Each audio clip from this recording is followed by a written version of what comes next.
guys, welcome back to Reading Vine. Today we're going to be reading The Lion, the Witch, and the Wardrobe by C.S. Lewis. This is the second book in the Chronicles of Narnia series. Also, today I have MFM_fidgets with me. You should go check out her TikTok. And for inspiration of her, we're going to have a giant poppet in the background. Chapter 1. Lucy looks into the wardrobe. Once there were 4 children whose names were Peter, Susan, Edmund, and Lucy.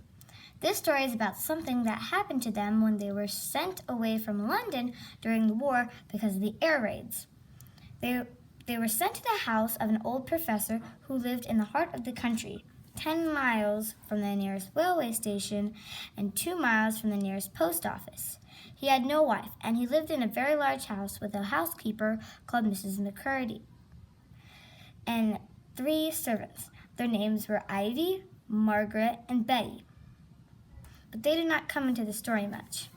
He himself was a very old man with shaggy white hair which grew over most of his face as well as on his head, and they liked him almost at once.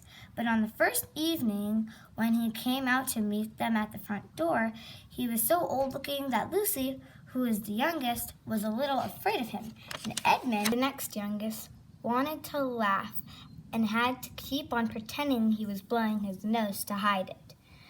As soon as they had said good night to the professor and gone upstairs on the first night, the boys came into the girls' room and they talked it over. "We've fallen on our feet, no mistake," said Peter. "This is going to be perfectly splendid. That old chap will let us do anything we like." I think he's an old dear," said Susan.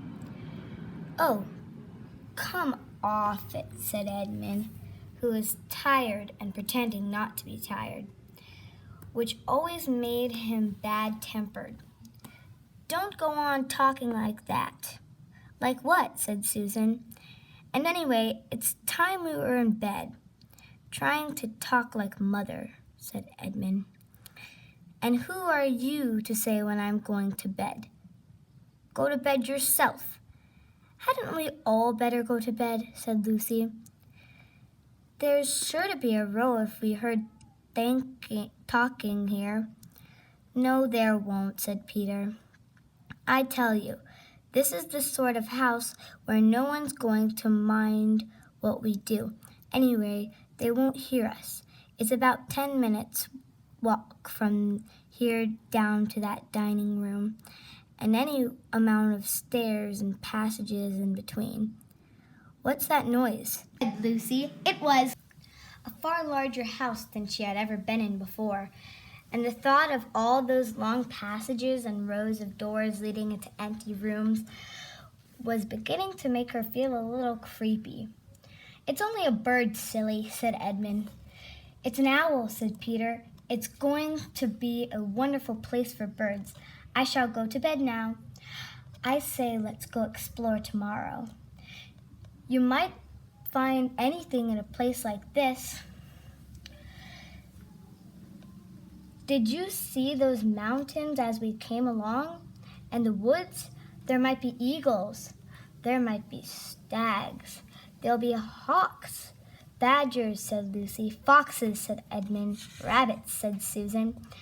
But when next morning came, there was a steady rain falling, so thick that when you looked out of the window, you could see neither the mountains nor the woods, nor even the stream in the garden. "Of course it would be raining," said Edmund. They had just finished their breakfast with the professor and were upstairs in the room he had set apart for them, a long, low room with 2 windows, looking out in one direction and 2 in another. Do stop grumbling, Ed," said Susan. 10 to 1 it'll clear up in an hour or so. And in the meantime, we're pretty well off. There's a wireless and lots of books." "Not for me," said Peter. "I'm going to explore in the house." Everyone agreed to this, and that was how the adventures began. It was the sort of house that you never seemed to come to the end of, and it was full of unexpected places. The first few doors they tried led only onto spare bedrooms, as everyone had expected that they would. But soon they came to a very long room full of pictures, and there they found a suit of armor. And after that was a room all hung with green, with a harp in one corner. And then came 3 steps down and 5 steps up, and then a kind of little upstairs hall and a door that led out into a balcony, and then a whole series of rooms that led into each other and were lined with books, most of them very old books, and some bigger than a Bible at church. And shortly after that, they looked into a room that was quite empty for one big wardrobe, the sort that has a looking glass in the door. There was nothing else in the room at all except a dead blue bottle on the windowsill. "Nothing there," said Peter, and they all trooped out again, except Lucy. She stayed behind because she thought it would be worthwhile trying the door of the wardrobe, even though she felt almost sure that it would be locked. To her surprise, it opened quite easily, and 2 mothballs dropped out. Looking into the inside, she saw several coats hanging up, mostly long fur coats. There was nothing Lucy liked so much as the smell and feel of fur.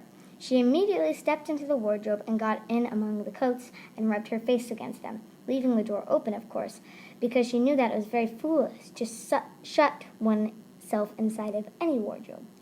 Soon she went further in and found that there was a second row of coats hanging up behind the first one. It was almost quite dark in there, and she kept her arms stretched out in front of her so as not to bump her face into the back of the wardrobe. She took a step further in, then 2 or 3 steps, always expecting to feel woodwork against the tips of her fingers, but she could not feel it.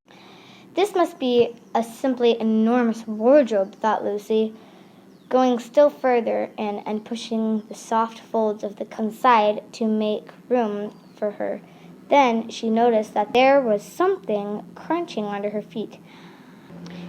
"I wonder, is that more mothballs?" she thought, stopping down to feel it with her hand, but instead of feeling the hard, smooth wood on the floor of the wardrobe, she felt something soft and powdery and extremely cold. "This is very queer," she said, and went on a step or 2 further. Next moment, she found that what was rubbing against her face and hands was no longer soft fur, but something hard and rough, and even prickly. "Why, it is just like branches of trees," exclaimed Lucy. And then she saw that there was a light ahead of her, not a few inches away, where the back of the wardrobe ought to have been, but a long way off. Something cold and soft was falling on her. A moment later, she found that she was standing in the middle of a wood at night time, with snow under her feet and snowflakes falling through the air. Lucy felt a little frightened, but she felt very inquisitive and excited as well. She looked back over her shoulder, and there, between the dark tree trunks, she could still see the open doorway of the wardrobe, and even catch a glimpse of the empty room from which she had set out. She had, of course, left the door open, for she knew that it is a very silly thing to shut oneself inside into a wardrobe. It seemed to be still daylight there. "I can always get back if anything goes wrong," thought Lucy. She began to walk forward, crunch, crunch, over the snow and through the wood toward the other light. In about 10 minutes she reached it and found it was a lamppost. As she stood looking at it, wondering why there was a lamppost in the middle of the wood, and wondering what to do next, she heard a pitter-patter of feet coming toward her. And soon after that, a very strange person stepped out from among the trees into the light of the lamppost. He was only a little taller than Lucy herself, and he carried over his head an umbrella, white with snow, from the waist upward. He was like a man, but his legs were shaped like goats. The hair on him was glossy black, and instead of feet, he had goat hooves.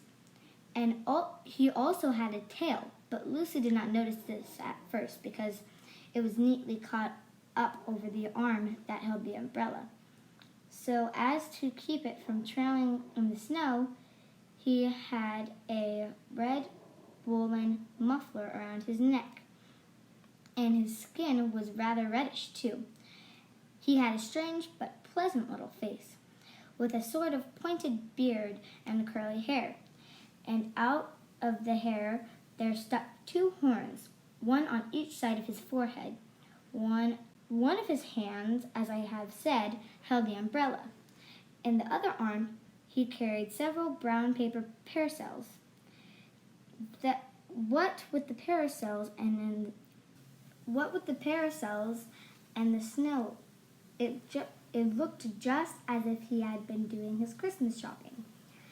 He was a fawn, and when he saw Lucy, he gave such a start of surprise he dropped all his parcels.